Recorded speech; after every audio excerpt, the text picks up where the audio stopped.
Hey everybody, the Book Dad here. Welcome back to the channel. And welcome to all of those out there who showed up today to watch this video, even though you'd rather be watching an episode of The Rise and Fall of Sanctuary Moon. Thanks.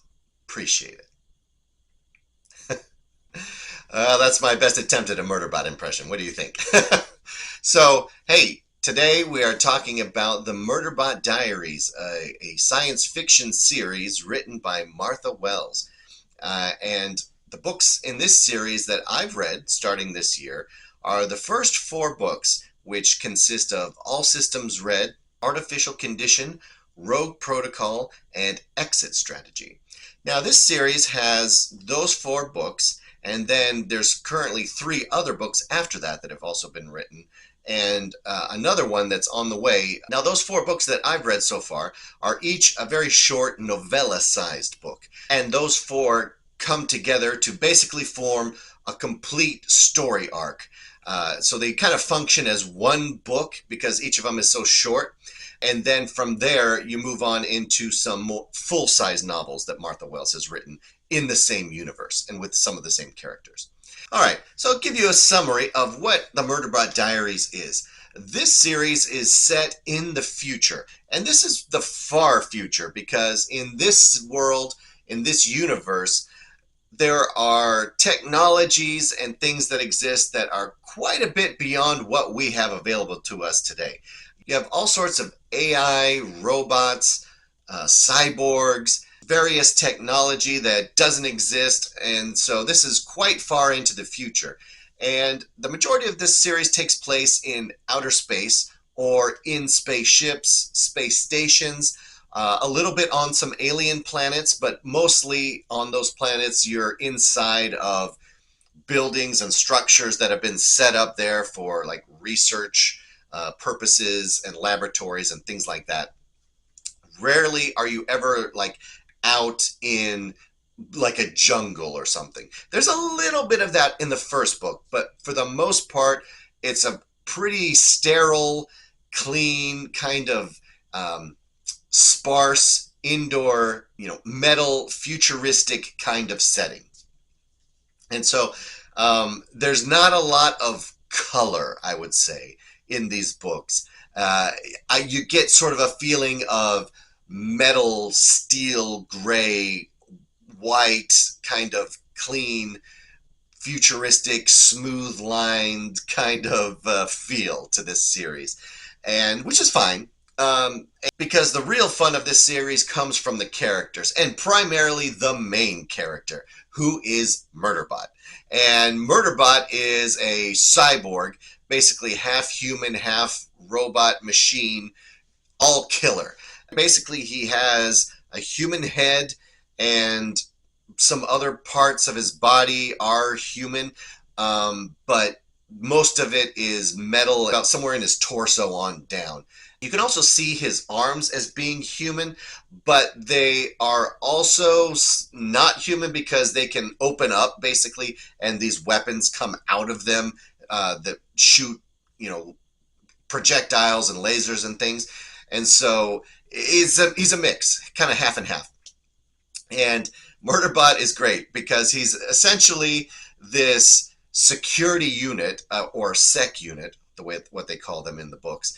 And his job is to basically go and protect humans. They can lease him from the company that owns him, and he has to go with them and then provide them security on their missions. And when they travel maybe to alien planets and things like that, he goes along with them, protects them from any aliens or any sort of creatures or monsters that might be there, also protects them from themselves or from any sort of rogue element that might be out there in space or whatever.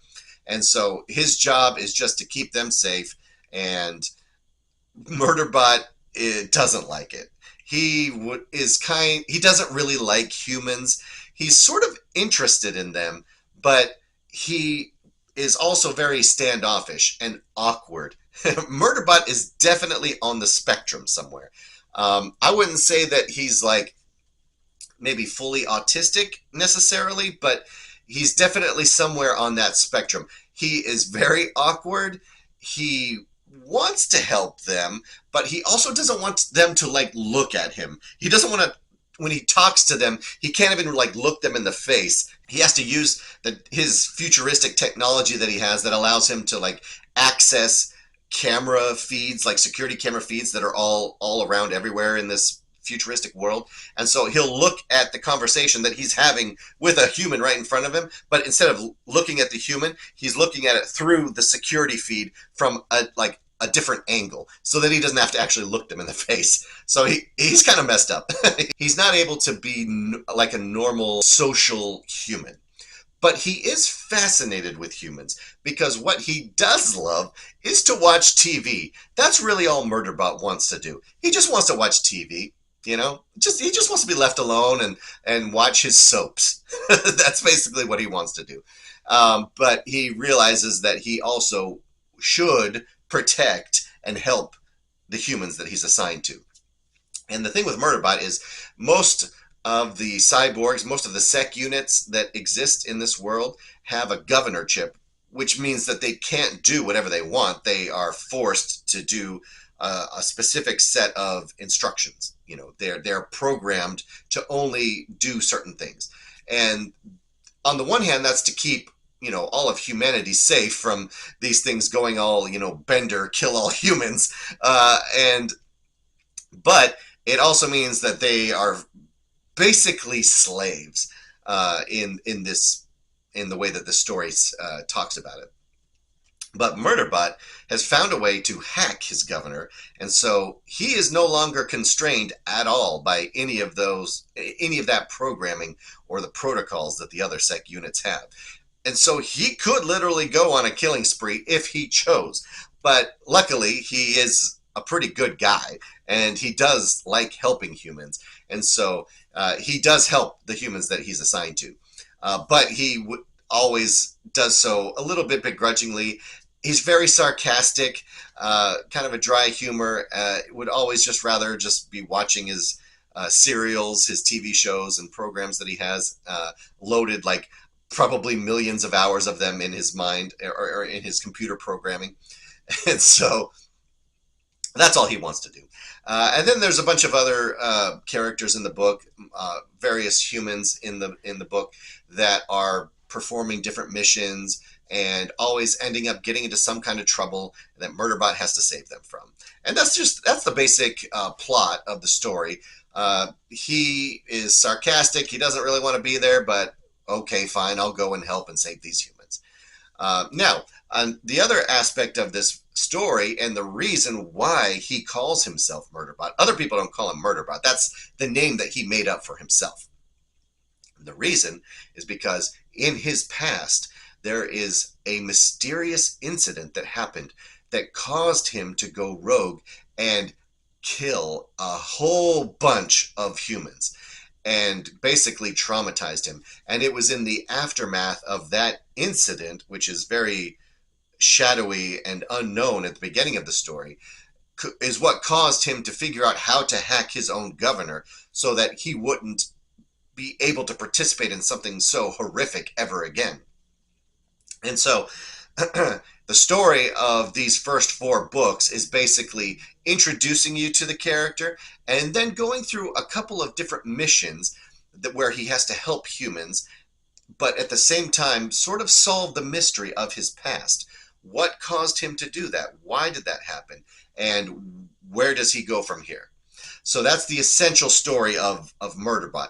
Now, I'd like to give you a couple of reasons why you should read Murderbot and why I liked it so much.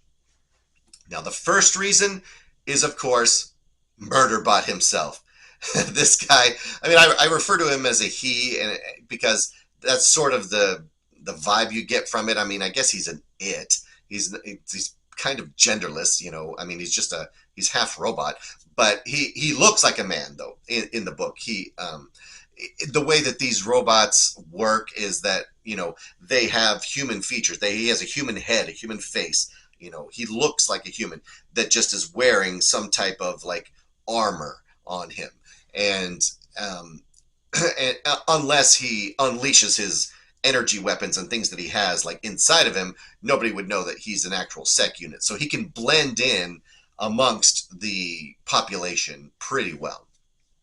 So Murderbot as a character, he's great. He's sarcastic. I think he's pretty hilarious. Another thing that I've heard on the internet, lots of places, is, and even in the book itself, I think some of the blurbs that are written say like Murderbot is, just like Marvin from Hitchhiker's Guide to the Galaxy. It's like the new version of Marvin, the paranoid android. And I don't necessarily agree with that. Murderbot is, because Marvin in Hitchhiker's Guide to the Galaxy, if you've read it, he's funny, but he's like clinically depressed. Like his attitude is just like, oh, I hate my life, like just constantly depressed, doesn't want to do anything. Okay, whatever. But Murderbot is more like action and adventure. He's off doing things, but he's just like, oh my gosh, I hate these humans. Like they're so stupid. He's more of like an annoyed version of that. He's not depressed. He's just sort of angry and annoyed all the time. And so I think Murderbot is a better version of that. I don't really agree with that comparison. But anyways, he's always making funny comments and talking about like how annoyed he is having to do the stuff that he does. And it's funny because it's not like he has to do it, He's free. He's freed himself, right? So he's no longer a slave or to the corporation that owns him or to the humans that he's trying to help. They tell him things, and so they think that he's still, under these parameters, but because of the way that he acts, but he can do other things, behind the scenes, or that they don't realize that he's not supposed to be able to do. And eventually people figure out that he's rogue, or he tells certain people that later on in the story, but for the most part he keeps it hidden pretty well. But yeah, he's always sarcastic. He's always got these comments about like oh, here we go again, like why are humans so stupid, like like they make the worst choices every time, like they have no idea how to protect themselves. And so so he's always complaining about that to himself. He likes to watch TV shows all the time in this futuristic setting. Like there's basically all of these feeds everywhere. It's sort of like the internet, I guess, except like kind of like the cloud internet, where it's just like all around, and he with his technology has the ability to like just take in all of these things into his like memory, into his system, so that he can be doing like 5, 10, 15 tasks inside of his brain at the same time, like while he's talking to humans or while he's protecting them from some danger. But at the same time, he's also like working on these other things and hacking these other other robots or other drones that are around to use them to help him, and he uses them to help him see all of these things. So he's able to constantly see the entire situation of what's going on. It's very cool the way that he's portrayed in this series. Second reason to read Murderbot is because Martha Wells, the author, trusts her audience. She respects her readers. And what I mean by that is that in this series, in the Murderbot series, you're basically just thrown into it. And it's sink or swim. Like you figure it out along the way. But she doesn't give all of these long-winded explanations. She doesn't tell you anything. She just shows you what's going on, and you have to figure it out as you read along. And I appreciate that from an author. There's a lot of authors who don't do that. I think the best authors are good at showing you a world. They show you who characters are by what they do, not by telling you what they're like. They show you what they do, and as a result of that, you know what that character is, what that characterization is. And Martha Wells is very good at that, especially with Murderbot and with the humans around Murderbot, and also with the setting of the whole series. You're in a futuristic setting. Yeah, obviously you get that from the beginning. And if you've read science fiction before, you're able to kind of there's nothing that crazy in there that you can't figure out. But I will say that in the first book, I mean, I was a little bit lost. And every once in a while, I'd be a little bit lost about, okay, what is she talking about? How does this work? This technology or this thing that Murderbot's doing? Um, but you figure it out as you go through, and she gives you the clues that you need to figure out what's happening, and it immerses you in the story instead of taking you out of the story and giving you some long monologue that explains what's happening. So I really like that about Martha Wells, and I wish more authors would do that. Now, the third reason you should read Murderbot is because it is a huge award-winning series. Almost every single one of the books in the entire Murderbot Diaries has won either the Hugo Award or the Nebula Award, or both at the same time, which are the biggest awards that fantasy and science fiction are handed out by that community.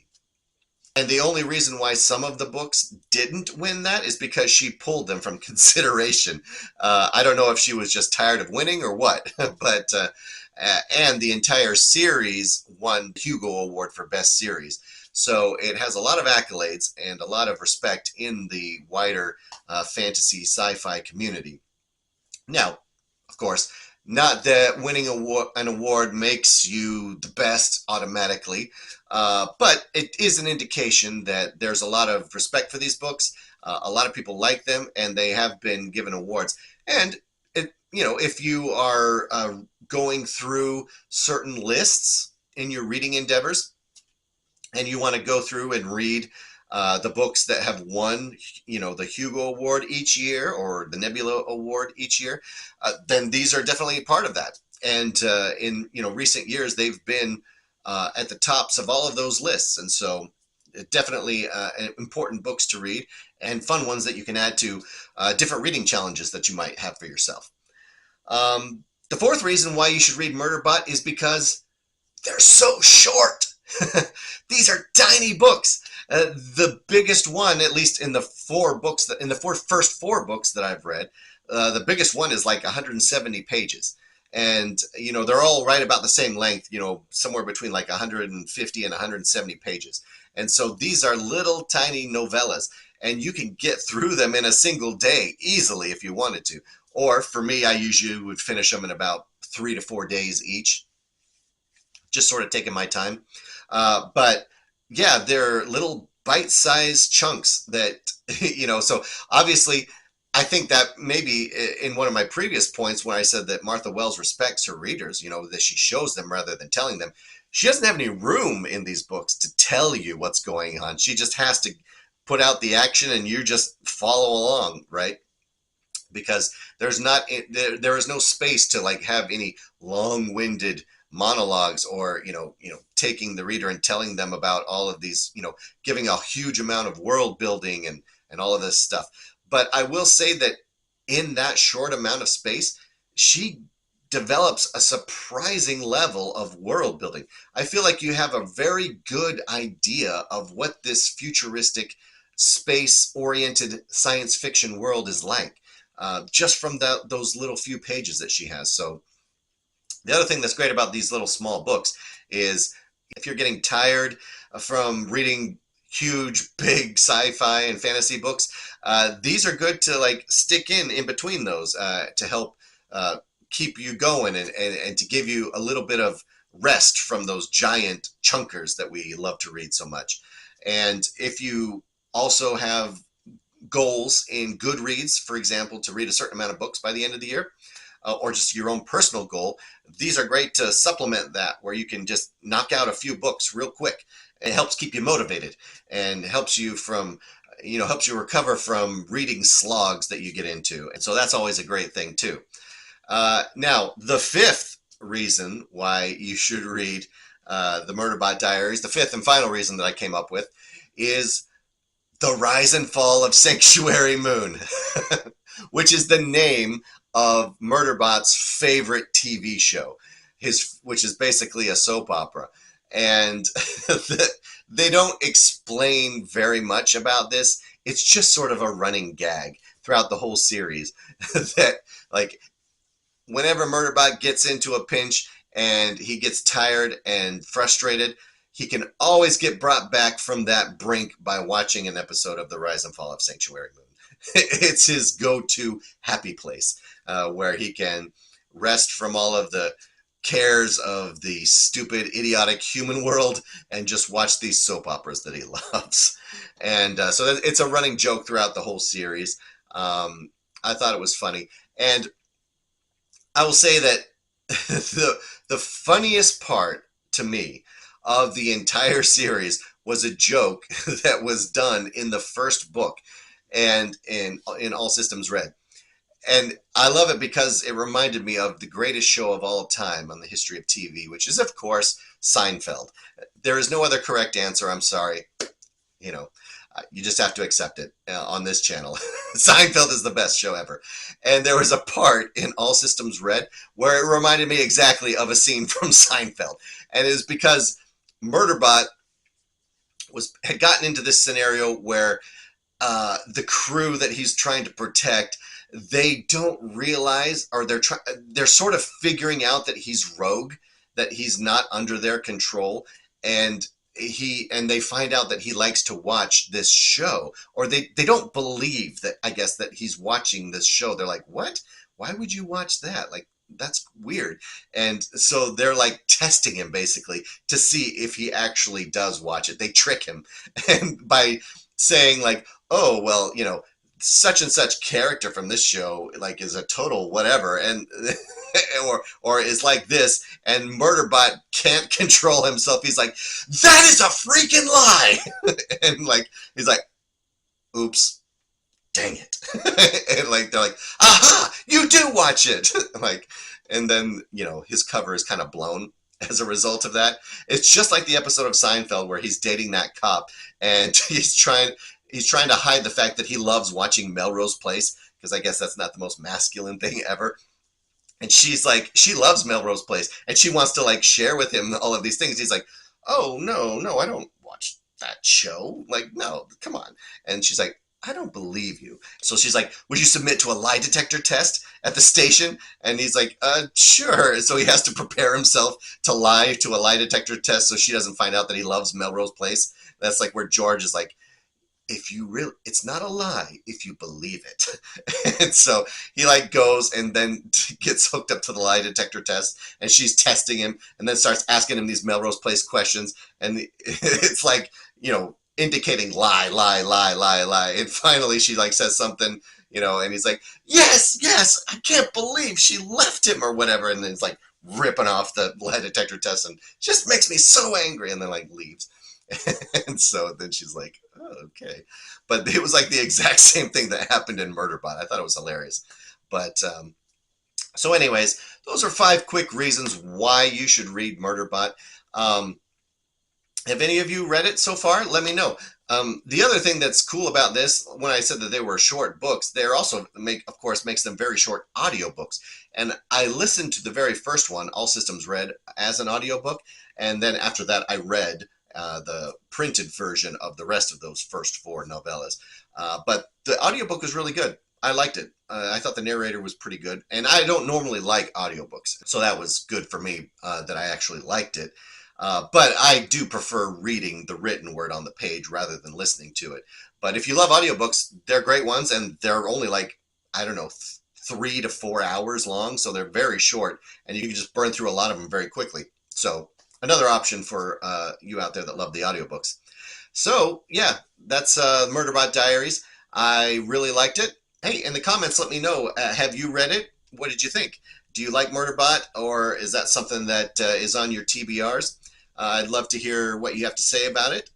And what are some other science fiction stories that you like? Appreciate you all being here. I'm loving seeing all of your comments, and please like and subscribe if you haven't yet done that. Subscribe and click that bell so that you can see whenever I put out a new video, and join me on all of these reading journeys. It's so much fun to have you along. Yeah. And I'll try not to be annoyed by all of you stupid humans and your requests, and you're getting constantly into danger. So, yeah, hope you're not annoyed by my Murderbot impressions. But yeah, like, subscribe, thanks for coming, and don't forget to read your kids every night. All right, see ya.